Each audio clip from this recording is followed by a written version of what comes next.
August of 2004, there was a 5-volt power supply that drives the mechanisms on STIS, and it failed. When that happened, it basically meant that STIS could not do science anymore. STIS was our first black hole hunter. It confirmed for the first time the existence of a supermassive black hole in the center of a galaxy, and it went on to make the first detection and chemical analysis of the atmosphere of a planet around another star. We want to keep on doing that kind of work. STIS is what's called a spectrograph. What it does is spreads the light out into its different wavelengths. That's really important if we want to learn about how fast an object is moving, what it's made of, what the pressure and temperature. It's getting at the physics of what's going on up there in the universe.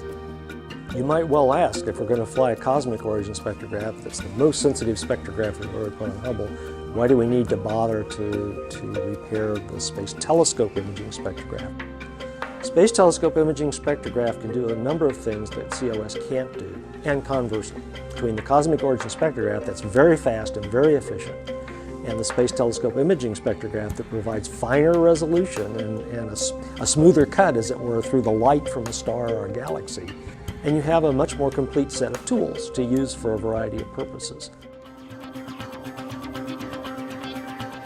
There was huge motivation to recover STIS, so our engineers embarked on one of these rapid development programs, and the STIS failure was very easily characterized.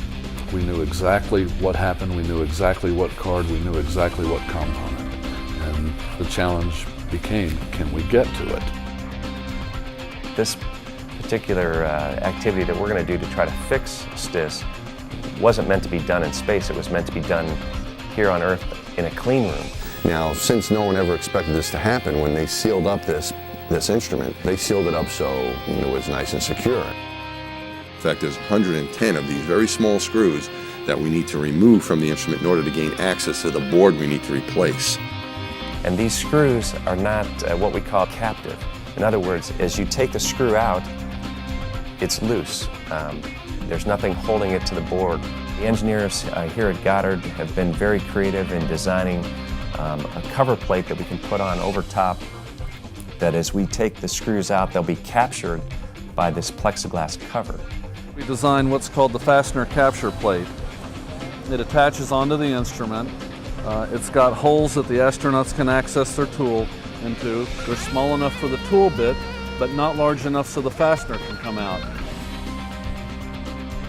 My job is going to be to drive each one of these screws, remove that plate, get inside of it, and then remove the board, much like you would remove a board in a computer in your house, except we're in these fancy clothes, a big fancy spacesuit, and we're using fancy tools to do it. We want to make sure we do it right. If we are going to go do exploration and continue with on-orbit assembly and test of spacecraft, we got to learn how to do that. We got to learn how to pull boards out and put boards in. And so here we are, Hubble once again is the pathfinder.